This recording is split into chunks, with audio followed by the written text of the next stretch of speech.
Assalamualaikum warahmatullahi wabarakatuh. Perkenalkan kami dari kelompok 3 akan mempresentasikan mengenai sistem operasi Linux. Namun sebelum itu, izinkan kami memperkenalkan diri terlebih dahulu. Next slide. Dengan saya sendiri, Risma Lailatul Ramadhani, kemudian ada teman saya, Gilang Syafitra Ramadan, juga ada Syafiatul Adawiyah, ada Elang Firmansyah, Anissa Nurul Faiza, Maya Agustin, Ananda Aden Putra, juga Nikmal Anakorwo. Oke, selanjutnya. Nah, kita akan membahas mengenai apa itu sistem operasi Linux. Jadi, sistem operasi Linux ini adalah jenis sistem operasi komputer yang bebas dan sumber terbuka. Didistribusikan di bawah lisensi GNU, General Public License atau GPL, yang memungkinkan pengguna untuk mengunduh, menginstal, dan mengubah kode sumber sistem operasi secara gratis. Sistem operasi Linux ini terdiri dari kernel Linux yang dikembangkan oleh Linus Torvalds dan berbagai perangkat lunak yang dikembangkan oleh komunitas open source. Jadi sebagai sistem operasi yang bebas dan sumber terbuka, sistem operasi Linux menjadi populer di kalangan pengguna komputer yang memiliki minat pada teknologi dan ingin lebih memahami cara kerja sistem operasi. Jadi selain itu, sistem operasi Linux juga digunakan oleh banyak perusahaan dan organisasi di seluruh dunia karena kemampuannya yang dapat diubah dan disesuaikan sesuai kebutuhan mereka. Nah, tadi kita sudah tahu tentang apa itu sistem operasi Linux. Sekarang kita mengetahui tentang apa sejarah sistem operasi Linux. Jadi, sistem operasi ini dibangun berdasarkan kernel atau inti sistem operasi Linux yang pertama kali dirilis pada tahun 1991 oleh Linus Torvalds, seorang mahasiswa dari Universitas Helsinki, Finlandia. Jadi, pada awalnya Linux hanya dikembangkan sebagai hobi dan tidak dimaksudkan untuk digunakan secara luas. Namun, seiring dengan perkembangan internet, komunitas pengembang Linux itu semakin berkembang dan Linux menjadi semakin populer pada tahun 1993. Slackware menjadi distribusi Linux yang pertama kali dirilis secara komersial. Setelah itu, muncul beberapa distribusi Linux lainnya seperti Debian, Red Hat, SUSE, dan Ubuntu. Linux telah menjadi sistem operasi yang sangat populer di kalangan pengembang perangkat lunak karena kemampuannya untuk disesuaikan dan dimodifikasi sesuai dengan kebutuhan pengguna. Kemudian selain itu, Linux juga ini populer di kalangan pengguna server dan pengguna akhir, terutama di lingkungan bisnis dan organisasi pemerintah. Jadi seiring dengan perkembangan teknologi, Linux juga telah berkembang untuk mendukung perangkat mobile seperti smartphone dan tablet. Jadi salah satu distribusi Linux yang populer untuk perangkat mobile adalah Android yang digunakan pada sebagian besar smartphone di seluruh dunia. Prinsip rancangan sistem operasi adalah panduan penting dalam membangun OS. Tujuan utamanya adalah supaya OS bisa bekerja efisien serta cepat dan tidak membuang-buang sumber daya. Selain itu, OS juga harus aman dari gangguan dan serangan, serta tetap nyaman digunakan oleh semua pengguna. Prinsip ini juga memastikan OS bisa mengatur sumber daya seperti CPU, memori, dan storage dengan baik. Kalau pengaturan ini tidak tepat, OS bisa jadi lambat atau bahkan error.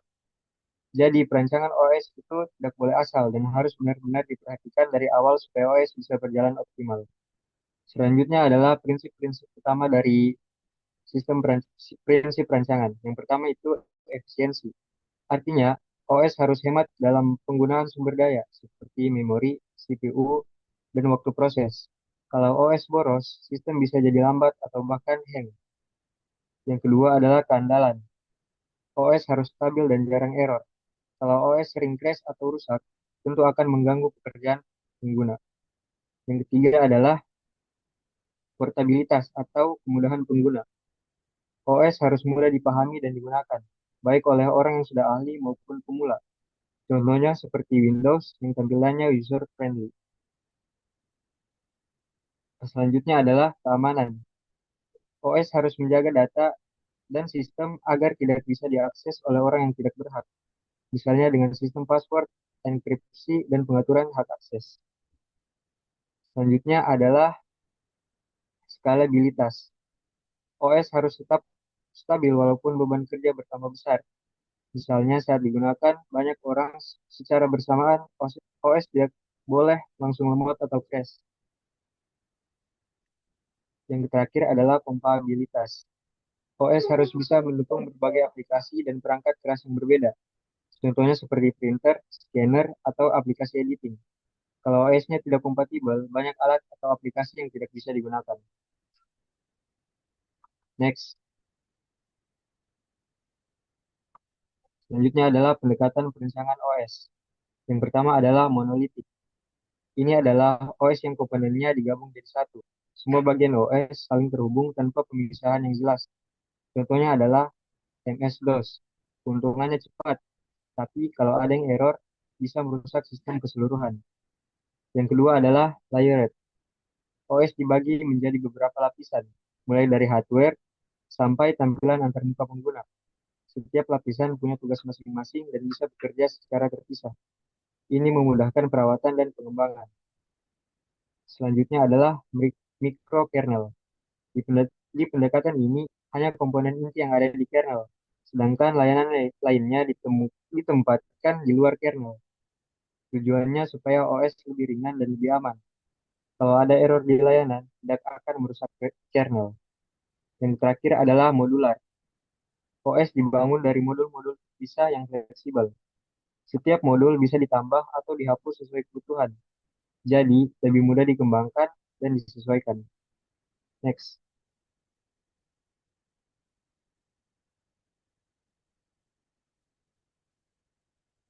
contoh di Linux. Linux adalah salah satu contoh sistem operasi yang menerapkan prinsip perancangan yang baik. Yang pertama itu, Linux menggunakan microkernel yang ringan. Jadi, OS tidak berat dan performanya cepat. Yang kedua, Linux juga mengutamakan efisiensi dan keamanan. Makanya banyak dipakai di server. Yang terakhir, Linux memiliki portabilitas yang tinggi karena bisa digunakan di berbagai jenis perangkat seperti laptop, komputer, dan smartphone. Baik, terima kasih kepada pemateri sebelumnya. Saya akan melanjutkan ke materi selanjutnya. Jadi, pada kali ini saya akan menjelaskan mengenai kernel. Apa itu kernel? Jadi, kernel adalah inti dari sebuah sistem operasi yang bertanggung jawab atas pengelolaan seluruh sumber daya komputer, baik perangkat keras maupun perangkat lunak. Kernel berfungsi sebagai penghubung utama antara aplikasi yang berjalan di user space dengan perangkat keras melalui penggunaan sistem call. Saat komputer dinyalakan, kernel adalah komponen pertama dari sistem operasi yang dimuat ke dalam memori dan tetap aktif selama sistem berjalan. Ia mengatur berbagai fungsi penting seperti manajemen proses, memori, sistem file, serta pengendalian perangkat input dan output. Dengan kata lain, kernel itu memainkan peran sentral dalam menjamin sistem komputer berjalan secara efisien, stabil, dan juga aman. Next. Selanjutnya adalah fungsi kernel. Jadi kernel memiliki berbagai macam fungsi. Yang pertama itu adalah manajemen proses. Jadi kernel berfungsi mengatur eksekusi berbagai proses atau program yang berjalan, termasuk penjadwalan pembuatan dan penghentian proses. Ini memungkinkan multitasking pada sistem komputer. Yang selanjutnya adalah sebagai manajemen memori, yang mana kernel itu bertanggung jawab dalam mengalokasikan dan membebaskan memori untuk aplikasi yang berjalan, serta mencegah satu program mengakses memori milik program lain. Fungsi selanjutnya adalah sebagai manajemen perangkat atau device management, yang mana kernel itu berfungsi mengelola komunikasi antara perangkat keras, contohnya itu seperti keyboard, mouse, atau printer, dan perangkat lunak melalui driver perangkat. Fungsi selanjutnya adalah manajemen sistem file, yang mana kernel itu menyediakan antarmuka untuk membaca, menulis, membuat, dan menghapus file pada sistem penyimpanan, serta menjaga struktur dan hak akses file. Yang terakhir adalah sebagai manajemen keamanan dan akses, yang mana kernel itu memastikan bahwa hanya pengguna atau proses yang berwenang dapat mengakses bagian tertentu dari sistem, menjaga integritas dan keamanan datanya juga. Next. Yang selanjutnya adalah jenis kernel. Yang pertama itu adalah monolitik. Yang mana monolitik itu semua layanan berjalan di satu ruang kernel. Jadi kelebihan dari monolitik itu performanya tinggi, sedangkan kekurangannya itu jika error bisa crash secara total. Selanjutnya adalah microkernel. yang mana hanya fungsi inti di kernel, sisanya di user space saja. Kelebihannya itu stabil dan aman, sedangkan kekurangannya itu komunikasi antar komponen itu lebih lambat. Selanjutnya ada hybrid, yang mana hybrid itu adalah gabungan dari monolitik dan mikrokernel. Kelebihannya itu seimbang antara cepat dan stabil, sedangkan kekurangannya adalah arsitekturnya itu kompleks. Yang terakhir adalah exokernel, yaitu kernel minimal kontrol langsung ke hardware. Kelebihannya itu sangat efisien, sedangkan kekurangannya adalah sulit dikembangkan dan juga digunakan. Next, selanjutnya masuk ke contoh kernel. Contoh kernel yang pertama itu adalah Linux kernel, yang mana Linux kernel ini digunakan di Ubuntu, Debian, dan Android. Jenis kernel dari Linux kernel adalah monolitik. Yang kedua adalah Windows NT kernel, yang mana Windows NT kernel itu digunakan di Windows XP 10 dan 11. Jenis kernelnya itu hybrid. Selanjutnya yang ketiga adalah XNU kernel, yang mana XNU kernel ini digunakan di macOS dan iOS. Jenis kernelnya itu adalah hybrid. Yang keempat adalah mikrokernel atau Minix, yang mana mikrokernel ini digunakan di sistem pendidikan atau sebagai eksperimen. Jenis kernel itu adalah mikrokernel. Yang terakhir adalah exokernel atau MIT, yang mana exokernel ini digunakan untuk sistem riset di MIT. Jenis kernel jenis kernelnya adalah exokernel. Lalu selanjutnya saya silakan kepada pemateri selanjutnya. Oke, baiklah. Di sini saya akan menjelaskan tentang penjadwalan dalam konteks sistem operasi di Linux. Nah, dalam lingkungan multitasking, di mana ada banyak proses berjalan secara bersamaan, sistem operasi itu bertugas mengelola kapan dan bagaimana proses-proses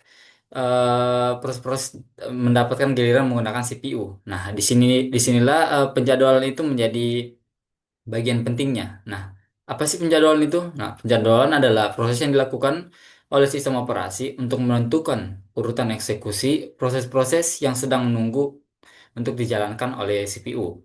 Nah, dalam sistem operasi Linux, penjadwalan dilakukan dengan menggunakan algoritma yang memperhitungkan prioritas proses, waktu eksekusi, dan jenis proses, seperti proses biasa atau real time, untuk memastikan bahwa sistem tetap responsif dan efisien dalam berbagai kondisi penggunaan. Nah, ada dua jenis penjadwalan yang dapat diklasifikasikan, yaitu preventive scheduling dan non-preventive scheduling. Nah, penjadwalan yang preventive scheduling itu adalah CPU dapat diambil oleh proses lain yang memiliki prioritas tinggi. Nah, eh, penjadwalan ini sangat cocok untuk sistem interaktif dan contohnya adalah seperti round robin, multi-level, maupun JFX. Nah, sedangkan non-preventive scheduling ini adalah setelah CPU diberikan ke suatu proses, dia tidak bisa diambil alih sampai proses selesai atau masuk waiting. Nah, jenis penjadwalan ini cocok untuk sistem batch dan contohnya adalah seperti first come, first serve, dan juga shortest job first. Oke. Eh, ada 6 jenis penjadwal yang ada di sini. Yang pertama itu adalah meningkatkan efisiensi CPU. Nah, penjadwalan memastikan CPU itu selalu digunakan dan juga aktif sehingga mengurangi waktu menganggur. Yang kedua adalah mendukung multitasking, memungkinkan banyak proses berjalan bersamaan dengan membagi waktu CPU. Yang ketiga yaitu menjamin keadilan atau fairness. Nah, penjadwalan menjamin keadilan untuk semua proses sehingga semua proses mendapatkan kesempatan untuk dieksekusi dan tidak ada yang dimonopoli. Keempat, yaitu meminimalkan waktu tunggu atau waiting time. Penjadwalan mengurangi waktu proses menunggu giliran eksekusi. Yang kelima, yaitu memaksimalkan throughput. Nah, penjadwalan juga meningkatkan jumlah proses yang selesai dalam waktu tertentu. Dan terakhir adalah menjamin respon cepat. Nah, khusus untuk sistem interaktif seperti desktop ataupun user, proses yang butuh respon cepat akan segera dilayani berdasarkan proses penjadwalannya. Nah, berdasarkan algoritma penjadwalan itu, ada beberapa jenis algoritma penjadwalan. Yang pertama yaitu adalah first come, first serve. Nah, algoritma penjadwalan ini adalah algoritma yang proses yang datang lebih dulu akan dieksekusi terlebih dahulu. Nah, ini masuk ke jenis non-preventif. Nah, eh, first come first serve ini mudah diimplementasikan, tapi bisa menyebabkan proses lambat, tertunda terlalu lama, atau starvation. Dan ini cocok untuk sistem batch. Kedua adalah shortest job first atau SJF. Nah, SJF ini adalah algoritma di mana proses dengan waktu eksekusi tercepat akan dijalankan lebih dahulu. Nah, ini masuk ke non-preventif atau bisa juga preventif. Ini bisa dibilang optimal, tapi sulit diterapkan karena butuh prediksi akurat waktu eksekusinya. Yang ketiga adalah multi-level queue scheduling. Nah, ini adalah algoritma di mana proses dibagi ke dalam beberapa antrean berdasarkan prioritas atau jenisnya. Bisa interaktif, batch, ataupun real time, di mana masing-masing antrean itu punya aturan penjadwalan sendiri dan tidak ada perpindahan antar antrean, kecuali di varian multi-level feedback.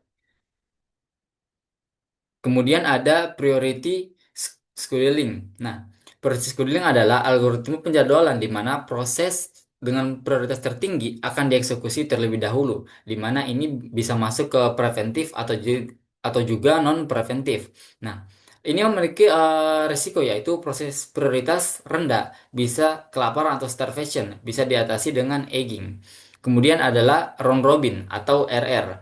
Nah, round robin ini adalah algoritma di mana setiap proses mendapat jatah waktu CPU atau kuantum secara bergiliran, dan ini masuk ke preventif. Nah, ini sangat cocok untuk sistem interaktif, namun ini terlalu kecil untuk kuantum, sehingga dapat menyebabkan overhead tinggi dan juga terlalu besar seperti FCFS. Terakhir adalah Completely Fair Scheduler atau CFS. Nah, ini adalah algoritma penjadwalan di mana setiap proses mendapat jatah waktu CPU ataupun kuantum secara bergiliran. Dan ini masuk preventif dan juga dia itu bersifatnya dinamis. Kemudian masuk ke manajemen memori. Nah, manajemen memori ini adalah proses yang dilakukan sistem operasi untuk mengelola alokasi, penggunaan, dan pembebasan memori utama atau RAM agar setiap proses bisa berjalan efisien dan stabil. Nah, sistem operasi juga bertanggung jawab agar proses tidak saling mengganggu dan agar memori digunakan seoptimal mungkin. Nah, tujuan dari manajemen memori ini adalah mengalokasikan memori secara efisien pada proses, menjaga kestabilan sistem walaupun banyak proses berjalan, kemudian mendukung multitasking tanpa konflik antar proses, kemudian meminimalkan pemborosan atau fragmentasi memori. Dan terakhir adalah memungkinkan penggunaan memori lebih besar dari RAM melalui virtual memory. Nah, ada 4 komponen utama dari manajemen memori, yaitu yang pertama adalah pegging. Pegging adalah teknik yang membagi memori fisik dan logis ke dalam blok-blok kecil berukuran tetap yang disebut pegs atau halaman. Nah, ini dapat menghindari fragmentasi eksternal, namun proses dialokasikan dalam peg non bersebelahan. Kemudian ada virtual memory. Virtual memory adalah mekanisme yang membuat proses seolah-olah memiliki memori besar, padahal sebagian disimpan di hard disk atau swap. Nah, kemudian yang ketiga adalah Swift Patch. Swift Patch adalah bagian dari hard disk yang digunakan sebagai memori tambahan ketika RAM yang digunakan ini telah penuh. Terakhir adalah memory mapping. Memory mapping adalah proses memetakan file atau perangkat langsung ke ruang alamat memori. Terakhir adalah perintah Linux yang contoh-contoh perintah Linux untuk manajemen memori. Seperti yang pertama itu ada FreeM. FreeM itu fungsinya menampilkan penggunaan RAM dan swap. Kemudian adalah vmstat. Vmstat ini adalah perintah di mana dapat hmm, di mana fungsinya yaitu statistik penggunaan memori dan CPU. Kemudian ada top atau HTOP, di mana fungsinya adalah monitoring proses dan memori real time. Kemudian ada swapon dan juga swap-off, di mana fungsinya dapat mengaktifkan dan menonaktifkan swap. Dan terakhir adalah mkswap. Mkswap itu berfungsi untuk membuat area swap baru di disk. Sekian itu penjelasan saya serahkan ke pemateri selanjutnya. Networking. Nah, networking dalam sistem operasi Linux adalah fitur dan kemampuan yang memungkinkan sistem untuk terhubung mengelola, dan berkomunikasi melalui jaringan komputer, baik jaringan lokal atau LAN maupun jaringan global seperti internet. Nah, Linux dikenal sebagai sistem operasi yang sangat handal dalam pengelolaan jaringan dan banyak digunakan pada server, perangkat jaringan, firewall, router, dan layanan cloud. Next. Nah, di sini ada fungsi utama networking di Linux. Pertama, mengatur koneksi jaringan. Di sini menyambungkan sistem ke jaringan kabel atau Ethernet dan atau nirkabel atau Wi-Fi. Lalu menentukan pengaturan jaringan seperti alamat IP, gateway, DNS, dan subnet mask. Kedua, fungsinya mengelola IP address. Dia di sini menetapkan IP secara manual atau statis atau otomatis melalui DHCP, lalu menentukan pengaturan jaringan seperti alamat IP, gateway, DNS, dan subnet mask. Lalu mendukung IPv4 dan IPv6. Fungsi ketiga, monitoring dan diagnosis jaringan. Nah, di sini dia menggunakan perintah seperti ping, trackroute, netstat, IP, SS, dan TCP dump untuk memantau dan mendiagnosis masalah koneksi. Next. Lalu fungsi keempat adalah menjalankan layanan jaringan. Nah, di sini dia menjalankan layanan seperti web server atau Apache Nginx, lalu SSH server, FTP server, dan DNS server. Lalu dia kedua ada Linux. Linux dapat berfungsi sebagai server maupun klien dalam berbagai protokol jaringan. Dan fungsi kelima yaitu routing dan NAT atau Network Address Translation. Nah, Linux bisa dikonfigurasi sebagai router untuk meneruskan paket data antar jaringan, lalu mendukung NATL untuk membagi satu alamat IP publik ke beberapa perangkat. Dan fungsi yang keenam, firewall dan keamanan jaringan. Di sini dia menyediakan kontrol akses dengan IP tables, firewalls, atau NV-tables. Lalu mampu memfilter lintas jaringan berdasarkan aturan yang ditentukan atau port, alamat IP, protokol, dan sebagainya. Next. Nah, di sini ada fitur-fitur networking di Linux. Pertama itu perintah dasar. Di sini dia ifconfig atau IPADDR untuk melihat dan mengatur alamat IP. Lalu ada ping untuk menguji koneksi ke host lain. Dan ada nestas is and map untuk melihat port dan koneksi aktif. Lalu kedua manajemen jaringan.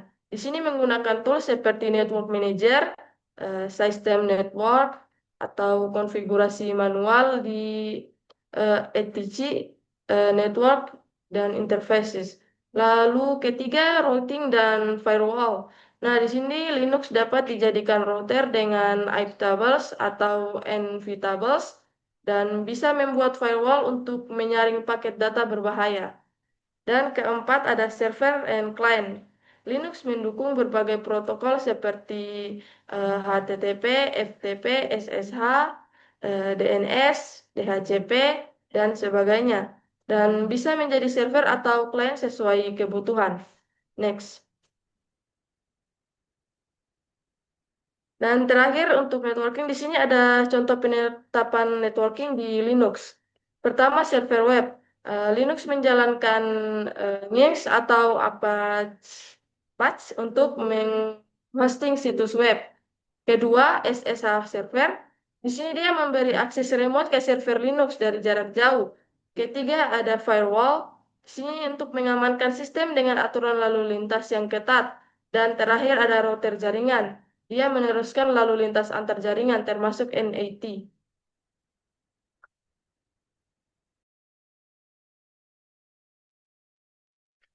Selanjutnya, kita akan membahas mengenai sistem berkas. Sistem berkas adalah cara sistem operasi mengatur dan menyimpan data di dalam media penyimpanan seperti hard disk atau SSD.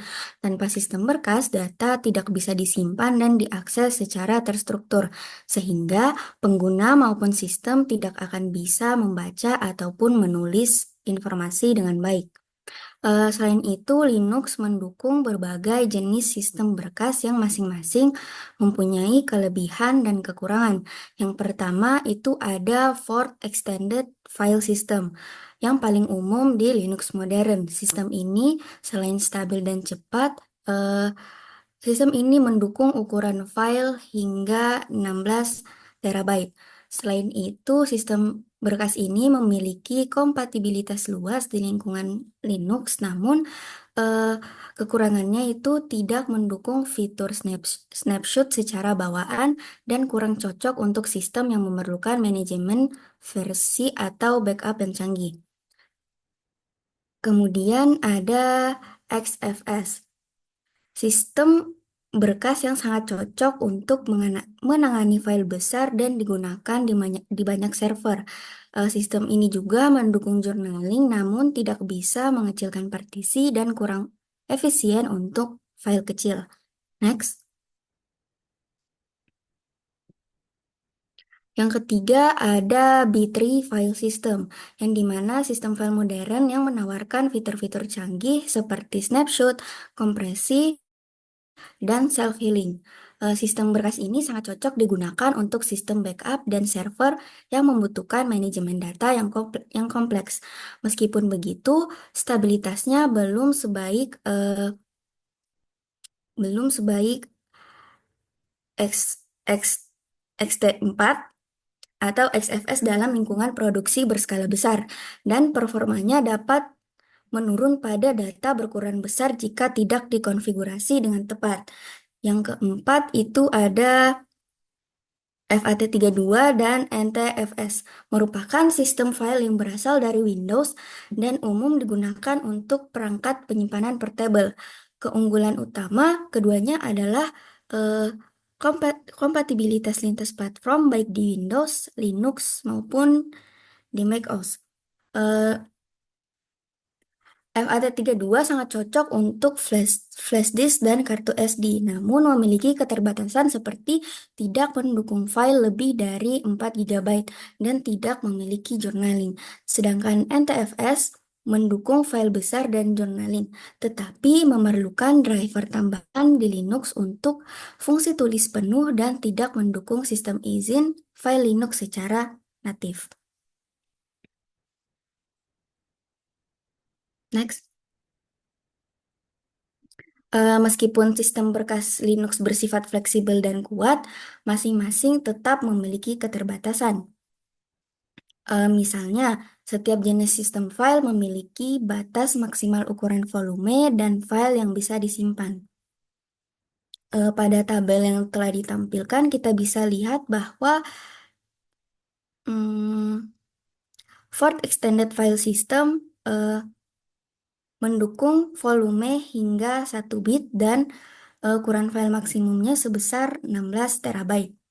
Kemudian di XFS memiliki batas volume dan ukuran file maksimum sebesar 8 bit. Sedangkan BTRFS mendukung hingga 16 terabyte untuk file dan volume. Baik, langsung saja.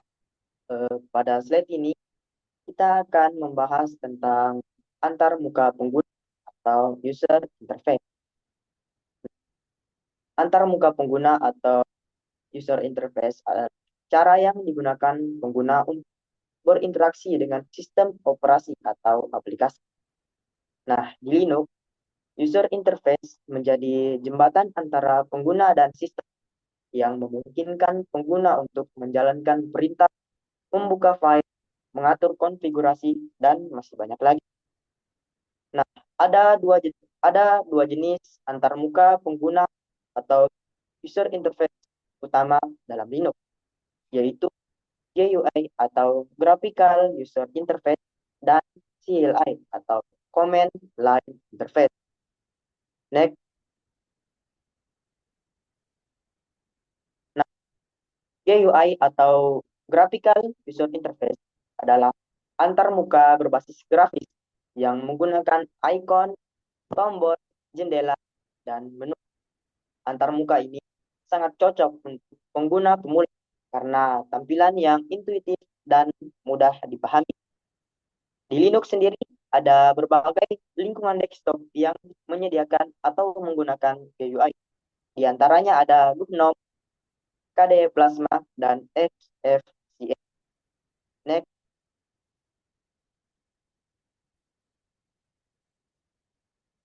Nah, kita lihat lebih detail lagi 3 contoh GUI di Linux. Yang pertama adalah GNOME. GNOME ini memiliki tampilan modern dan sederhana. Fokusnya pada efisiensi kerja dan kemudahan penggunaan. GNOME ini banyak digunakan di Ubuntu dan Fedora. Yang kedua adalah KDE Plasma. KDE ini menawarkan kustomisasi yang tinggi dengan banyak fitur visual. Tampilannya sedikit mirip seperti Windows, sehingga cocok bagi pengguna yang baru bermigrasi dari Windows ke Linux. Yang ketiga ada XFCE.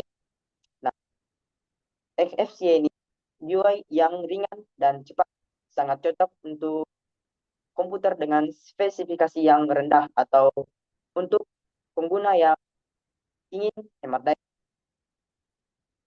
Oke, next.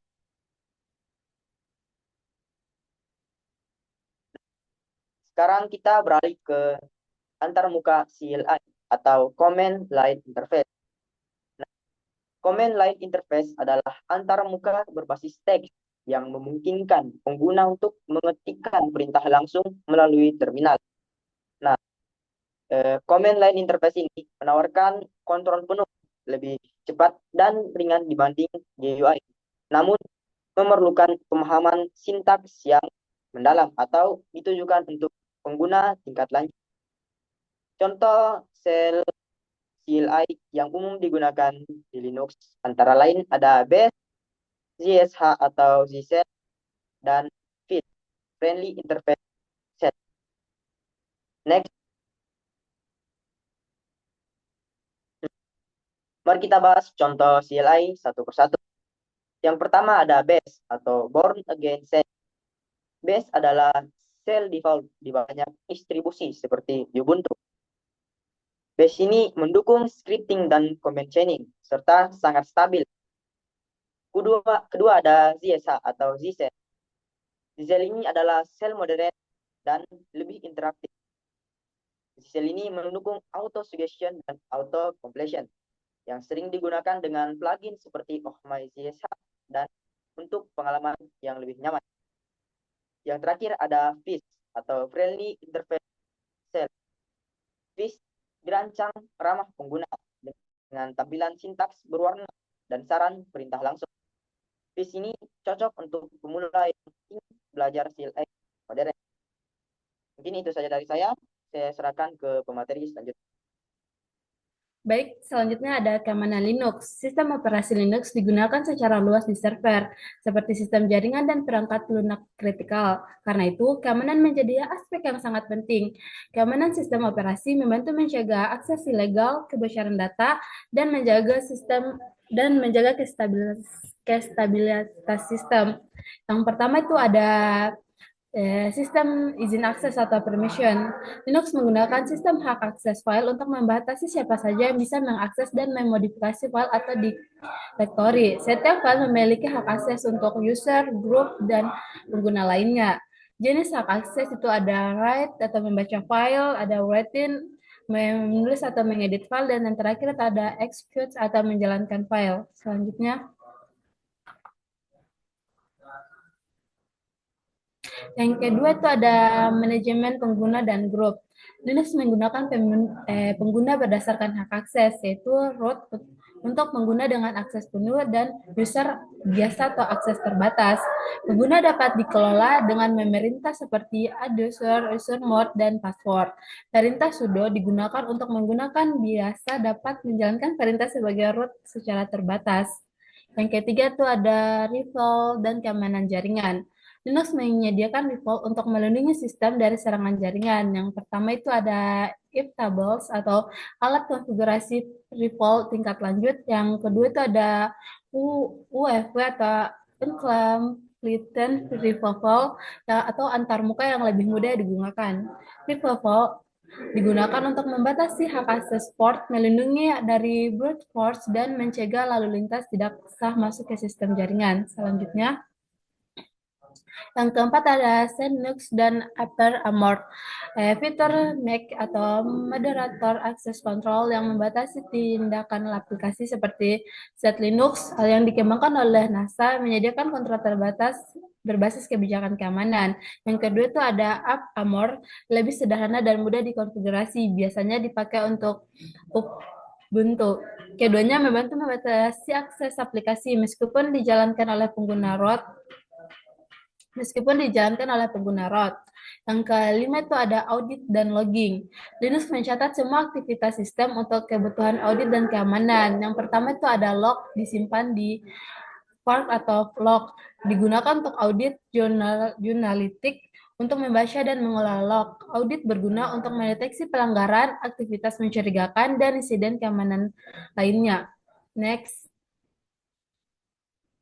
Yang keenam itu ada update dan patch sistem. Pembaruan rutin sangat penting untuk menjaga keamanan sistem. Digunakan Appium atau DNF untuk update paket. Update memperbaiki bug dan celah untuk keamanan.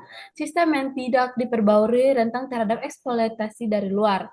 Yang ketujuh itu ada enkripsi.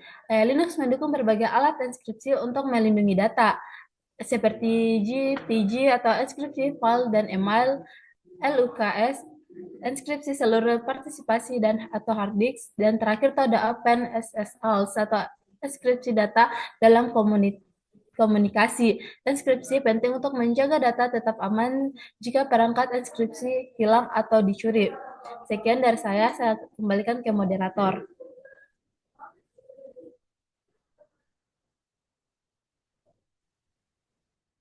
Oke, itu aja dari kelompok kami. Mohon maaf bila ada salah-salah kata. Wabillahi taufiq wal hidayah. Wassalamualaikum warahmatullahi wabarakatuh.